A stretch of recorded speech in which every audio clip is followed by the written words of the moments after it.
Hello and welcome to Morning Brew with me, Graham Hughes. It is Wednesday the 29th of March 2023. That's right, the 29th of March. March is nearly over. We're almost a quarter of the way through the year.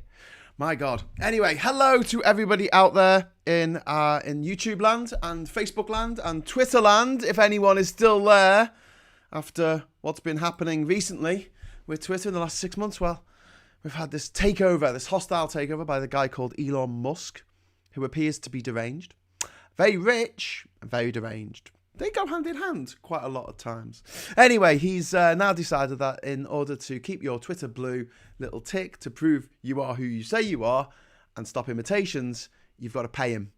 And this is really unfortunate because, you know, I think that you've got different formats of social media. You've got Facebook, which is there to find out to remember that it's your nephew's birthday, right? It's your family stuff, really, isn't it? And you've got LinkedIn where you go to brag about your new job, and you've got TikTok where you can watch other people who are just like us making videos about stuff that you might not know. It's a really good place to just find stuff out, especially in the burgeoning world of AI, which I'm really quite enjoying. I don't know if you've noticed, but a lot of my graphics and things in the last couple of months have been pulled from AI rather than trying to use images that obviously I'd have to pay copyright for. Smart, eh? But then you got Twitter. Now Twitter was good. It wasn't. It was evil. It was a hell site. It was a death troll. But it allowed you to communicate with, to joke with, and sometimes insult the great and the good. This was a medium where you could actually tweet to the President of the United States, and there was a good chance he would read that tweet, or at least more of a chance than if you made a TikTok, or if you put a post on Facebook, for instance, or Friends Reunited or MySpace. It was a forum where actually the rich and famous kicked around, and occasionally you could annoy them enough into responding to you, as I did with Peter Hitchens over the weekend at Every Country, if you want to follow me on there. I don't really use it very much anymore because since Musk has taken over, it's just lost its functionality to me as somewhere I can go and find out what people are saying in the sort of the news and breaking news. I really got into Twitter, it would have been about 12 years ago. And I used it before then because while I was traveling, I would put updates of what I was doing in text messages. It took me a long time to realize that although I could put 160 characters into a text message, I could only put 140 into a tweet. So a load of my text messages from that era, appended with some dots at the end because you never found out what happened at the end of the tweet because I was sending it via my old Nokia 8123 phone from like Papua New Guinea. Boom, boom, boom, boom. Here I am. I didn't have a smartphone at the time, unfortunately, but I really got into it in the January, February, I think, of 2011 when the revolution was going on, or the Arab Spring as it was called afterwards, in Egypt in Tahrir Square, and I was getting updates from people that I knew in Egypt before it was coming up on the news of what was happening, and that was really exciting. That was like, wow, we've got the inside scoop on this. It was like, you know, having your fingers on the pulse or your eye on the telex with the messages coming through from Reuters or Associated Press. It was really cool. And then I sort of fell out of love with it a little bit when I finished my journey because I didn't really see the point. I didn't really get it for a long time, and it wasn't really until I started getting really disenchanted with Facebook and the fact that I was falling out with friends on Facebook because, you know, that's what happens on Facebook. You post something, an uncle that you haven't spoken to in years sees it and gets all offended, and then you got like a little private message saying, "Oh, how dare you write this?" None of my uncles were on Twitter or Facebook, so this doesn't count for me personally, but you know what I mean. Whereas Twitter, I thought I can't get away with it. You know, I could be the person that say the things that I wanted to say in a public space, and then I wouldn't get any kickback from my friends and family. "Oh, Graham, you shouldn't be saying that about private schools. Oh, Graham, you shouldn't be saying that about Brexit. Oh, Graham, you shouldn't be saying that about XYZ, which you get on Facebook. And also, the owner of Facebook, Mark Zuckerberg, is just evil. I mean, the guy is just... He is he's evil. Like, he is not a very nice person. His company has been sued time and time again in Europe and in the States for stealing people's information and giving it to Cambridge Analytica. You know, he had to pay a fine of over, what was it, 500 million? Was it 500 million for profiting off the information that he had given various companies like Cambridge Analytica of our data. And what they're freaking out about TikTok. TikTok knows nothing about me. Whereas Facebook knows what school I went to. It knows who I've been in relationships with. It knows where I've been on holiday. It knows way more than TikTok. And yet they're trying to ban TikTok. Anyway, just to bring the conversation back to Twitter for a moment, because I just want to get this out before I go into the day's news. Elon Musk has now changed the rules of the game. So basically, if you go onto the For You section, which was nicked off TikTok, you're only going to see the tweets of people who pay for a tick. And the researchers found that over 50% of people who pay for a tick have less than 1,000 followers. And many of them have less than 10 followers. Some have no followers whatsoever, but they've got a tick. And you'll have to see their bile, whatever bot farm has spent a few $1,000s on buying blue ticks for the month. You'll have to see what comes up on your For You. And I'm like, that's just broken Twitter. And I think that maybe that this was Elon Musk's plan all along. He has been bankrolled by Saudi business people and other people from the Arabian Peninsula. It's not that much of a leap, is it? Is it that much of a leap to think that maybe they have an interest in shutting down free speech? From you and I mean, free speech for the anchors on Fox News, I mean, they're fine. You know, the President of the United States of America, yeah, their free speech is protected, but our free speech, you know, that's limited. Oh, you can say what you want, but not very loud. Yeah, and if you get together in a protest and you make your voice louder, you amplify your voice via protest, yeah, we're going to shut that down. You put together a petition, we're going to ignore it. And this feeds into the feeling of helplessness that I think really does sum up the 2020s so far. The feeling of helplessness. I think that we're going to look back on certain decades, and the 90s, I think that was pretty much a high point, although, yeah, horrible things happened in the 90s, but things were simmering down around the world. It did look like we were forging a path ahead that was going to be green, peaceful, wonderful. And then it all kind of fell apart. And then you had the noughties, which was dominated by the attack on 9/11 in 2001. Then you had the 2010s, which just seemed like the lost decade. I don't even know what happened in the 2010s. Didn't have any decent music. A few all right films came out, I guess. And now we're in the 2020s, and we were straight into the pandemic, and we haven't taken the foot off the gas of this terror ride ever since. And yeah, I think that this is really, really bad for democracy. I think it's really bad for just our mental health that Twitter's been taken over by this absolute lunatic who has a fan base, because they all do, don't they? There's no psycho without a fan base. Anyway. Hello, everyone. Hello to Lee Corn, who's saying morning. Morning, Lee. And Cathal is there as well. David Faulkner. Graham. Morning, Graham. You missed my super sticker yesterday. Oh, thank you very much for the super sticker. Is that from Hong Kong, David? Thank you very much. I really appreciate it. I'm sorry for missing it. Good morning, says Jacob Platt. I'm sure that will work. I mean, it's not exactly like all the free social media alternatives, are there? Yeah, number 3. Well, that's it. I was going to say as well, I'm surprised that no one's just made a carbon copy of Twitter, set it up in Costa Rica. Well, they don't really care about copyright laws. So that's why Pirate Bay still exists in Costa Rica.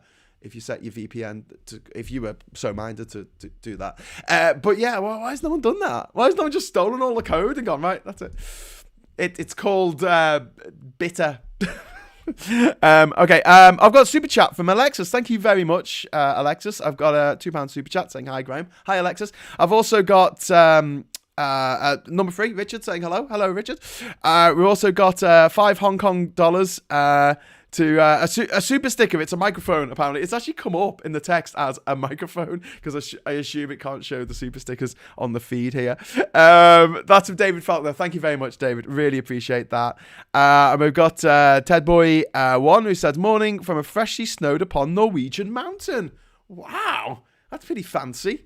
It's more fancy than my fake House of Commons cafe behind me. Oh, God. Oh, live streaming when you take a sip of your tea and it goes down the wrong way. Anyway, always wondered where that sort of fine goes to. My data was stolen. Where's my share? Yeah, that's a very good point, Jeff. That is a really, really good point. I think Alexandria Ocasio-Cortez, AOC, she was saying the other day about how land that was given to, that's public land in America, like national parks and stuff. When oil companies want to drill there, they have to pay compensation. Like, where does that money go? And the Republicans are trying to reduce the amount that they have to pay to use people's land, to use the public land. It's bizarre. Hello, says Asperger's. Hello there. Daily Blase is here. Hi, Darren. How you doing, mate? Good morning. Good morning, all. Good morning, Graham. Great video yesterday, my friend. Thank you very much. We had our first pubcast video put up yesterday, and it was actually filmed a couple of weeks ago, so you'll notice there were some out-of-date references to Gary Lineker, but the general theme of the conversation is pretty good. The only problem with it is, as someone pointed out, it gets noisier and noisier in the pub as the time goes on. When we started, it was really quiet in the pub. There was only a few people there, and it was like, as soon as we started filming, and we were only filming for 45 minutes, it wasn't like forever, but we started filming at 5 o'clock on a Friday, which, looking back, probably wasn't the best of ideas, but it was the only time I could get those two particular MPs into a pub, and I've been trying to put this together for a long time, so I wasn't going to say no when they gave me a time and a date, but I should have. Next time I'll make it 4 o'clock, and then it would have been dead quiet right to the end. But one of the reasons why it took me so long to post the video wasn't because there was a lot of editing to do. There really wasn't. It was to do with the sound, because each of us was wearing a clip mic, and I had a feed, going to 3 different phones for each clip mic, because I thought, well, it might get noisy. Thank God it did, but at the same time, it's just trying to sync up the sound for each mic so there's not an echo, because obviously when you're sitting next to each other, you hear the mic next to you on your mic, so you got to kind of tick down the volume of anyone else's mic when they're not talking, and oh God, it's an absolute nightmare. Anyway, I don't care. Right, I'm not even into the news yet. I'm already halfway through the show. But back into the chat. Good morning from a happy Scotland. Hey, happy Scotland, Mad Monk over there. Tam is saying Twitter, but with an A. And Passcake is a promising alternative to Twitter. Pasquake? Am I saying that wrong? It probably is. Pasquale. Pasquak. Lee says you can get 3 clone templates for most of the social media sites from CRM systems. It's doable so long as you've got enough server capacity. Let's all get together and get some server capacity. Great result last night. Clap, clap, clap from that's from Ted Boy 1 to Mad Monk in Scotland. And Freckle Puny's there saying hi all. And also we've got Andrew AB. All right, AB. AB was there at the filming. I name dropped him in the show yesterday, the 3 blokes in the pub. Well, pubcast, as it's now known.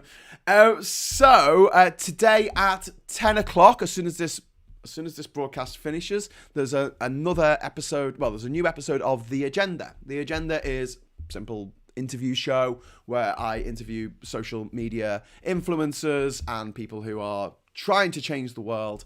And yesterday I had the pleasure of having an interview with Dr. Julia Patterson, who is well worth following on Twitter. Her company or her organisation is called Every Doctor, and their Twitter handle is Every Doctor UK, and you'll be able to watch that interview. It's only half an hour long as soon as this broadcast finishes, I hope. If everything goes to plan. It's all like it's all these finely intricacies, that I hope all comes together to make decent viewing for you, lovely people out there. But obviously there is more to come in the future days, and tonight we also have the next of mine and Ben Chambers of 16 Million Rising fame. We recorded a series of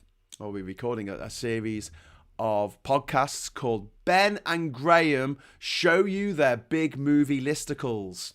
And each week we give you our top 10 that we decide together, listicles of films, of movies, various different things that we've thought of for putting into the top 10. And then for the top 2, we argue over which should be number 1. And you can vote on what you think should be number one. However, one of the things that Elon Musk has taken away from people who aren't going to pay £11 a month to have a blue tick is the right to vote. Interesting that, isn't it? When a billionaire takes away your right to vote. Yeah, you're not going to be able to vote in Twitter polls anymore. Okay, so over to the news, briefly, I guess.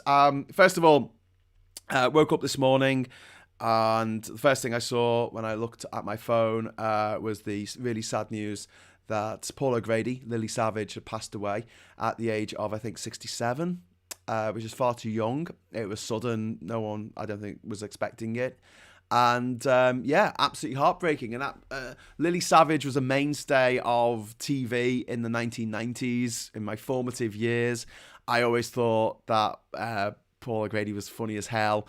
I really, really liked Lily Savage back in the day.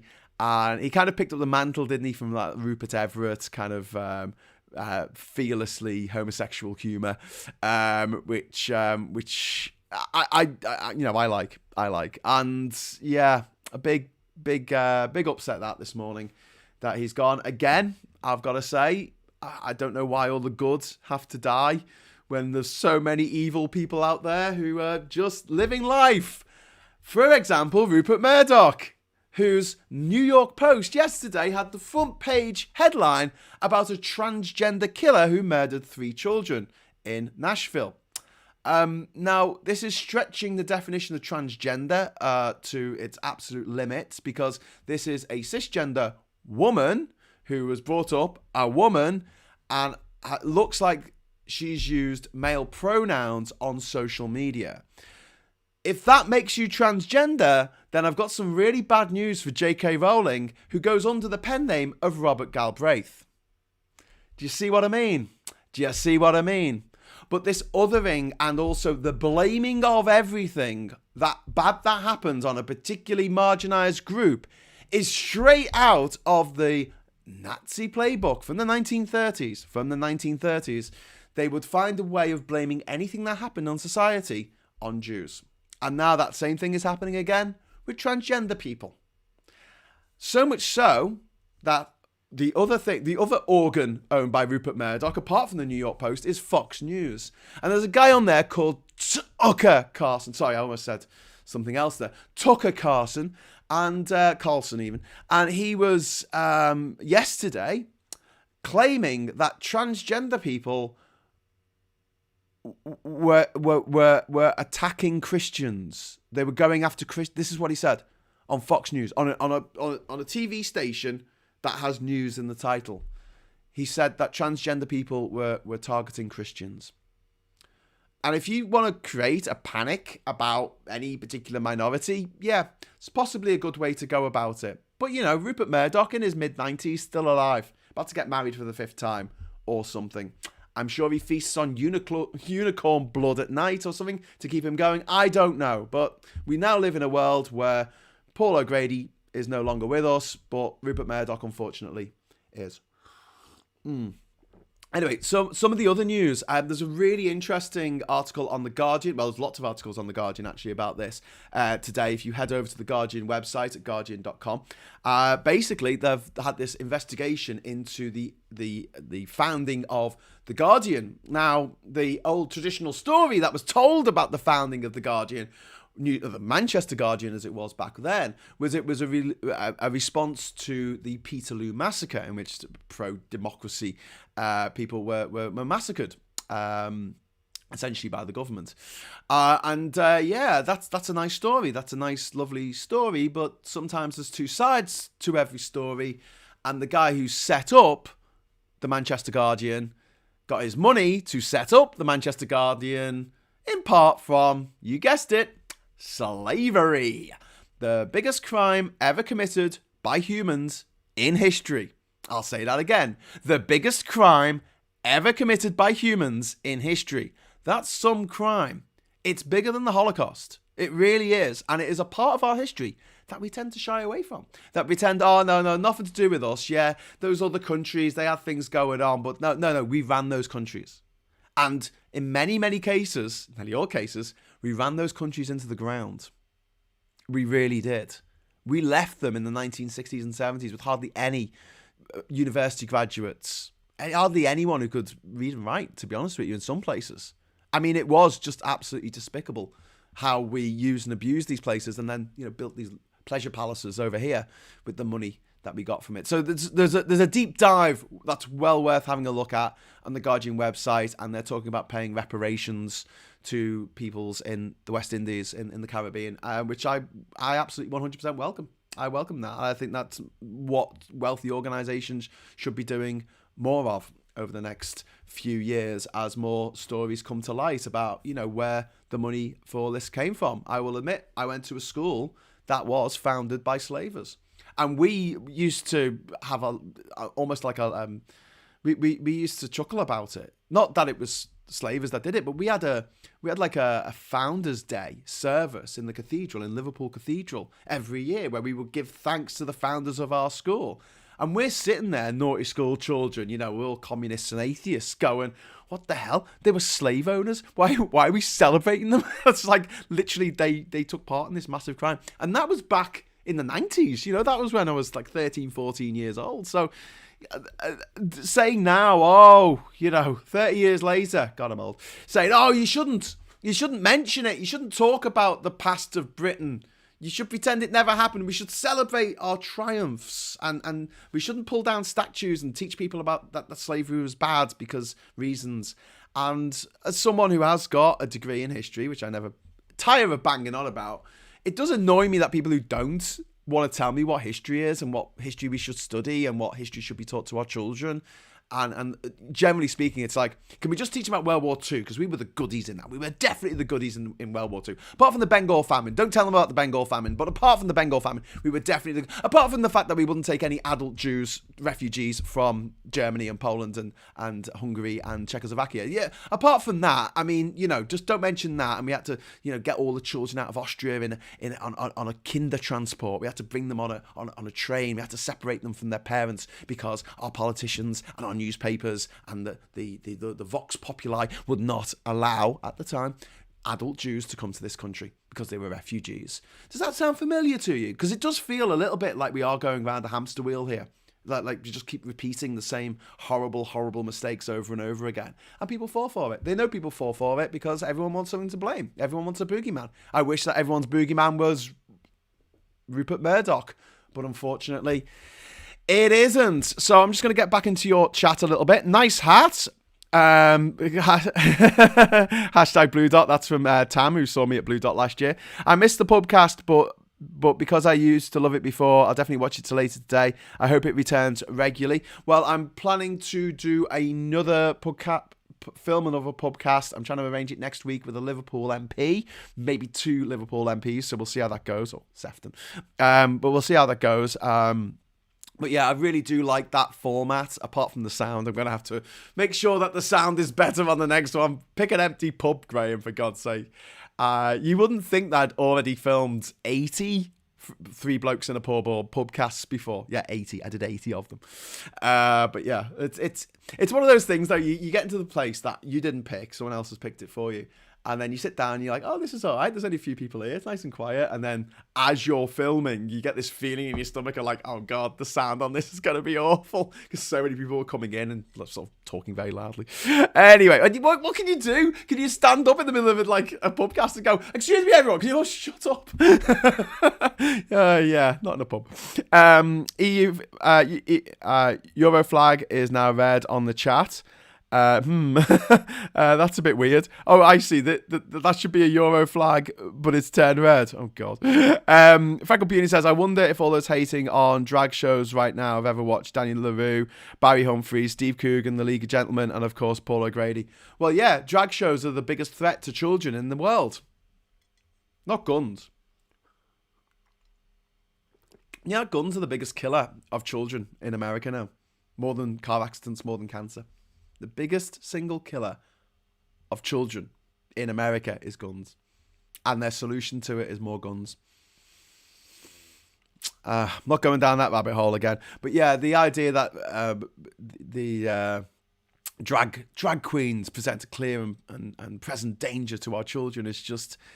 It's so obnoxious and ridiculous. And then you find an old photo from a film that Ronald Reagan did in the 1940s where he's dressed in drag.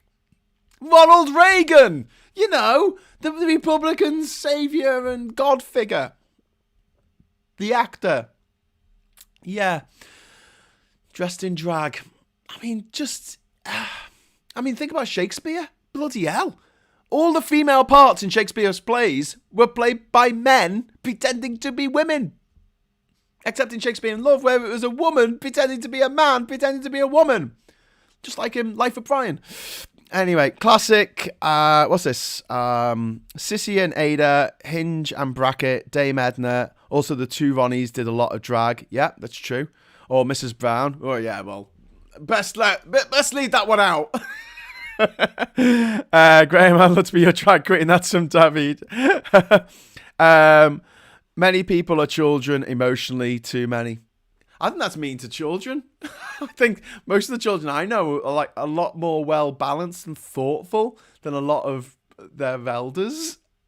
Do you not find that? Like, children seem, in their own way, a lot more rational actors. What can I say? I'm old enough to remember Dick Emery and Stanley Baxter. Yeah, I mean, yeah. This is just bananas, isn't it? Like the fact that we're in the Les Dawson. I always remember Les Dawson doing his dressing up as the mother-in-law or whatever, having the conversation over the fence, and it was harmless. What was the problem? And they're like, oh no, it's sexualized. I'm like, what? Are you kidding me? This is, especially in America, it's a country where they get 5-year-old kids and send them into beauty pageants where they dress up as grown women with makeup, and they think, oh, it's just horrible. Anyway, right, other things in the news before I wrap up in a moment. Apparently Ukraine has said it's shot down a Russian bomber near Bakhmut. Bakhmut still hasn't been taken by the Russians. It's day 400 of the war or something crazy like that, and still not taken Bakhmut.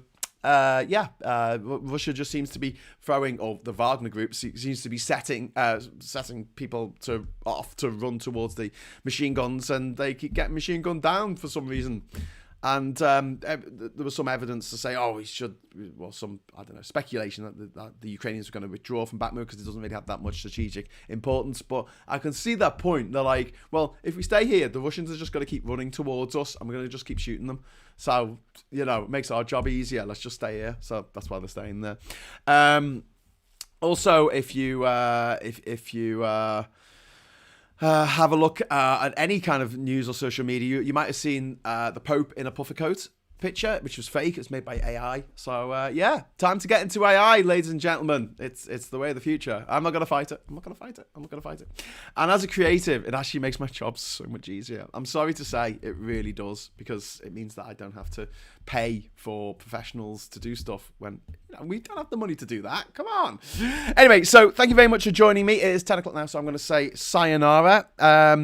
The British Army used to be the top drag club in the world. It ain't half hot, mum. Indeed. Klinger in what's it called? MASH. Sissy and Ada, Les Dawson, and Tony Barraclough. Oh, that was the one. Tony Barraclough. Bloody hell. I've thought of that name for a long time.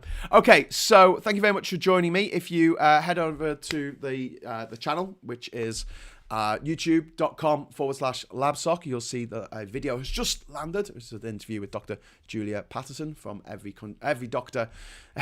My handle is every country, every doctor UK.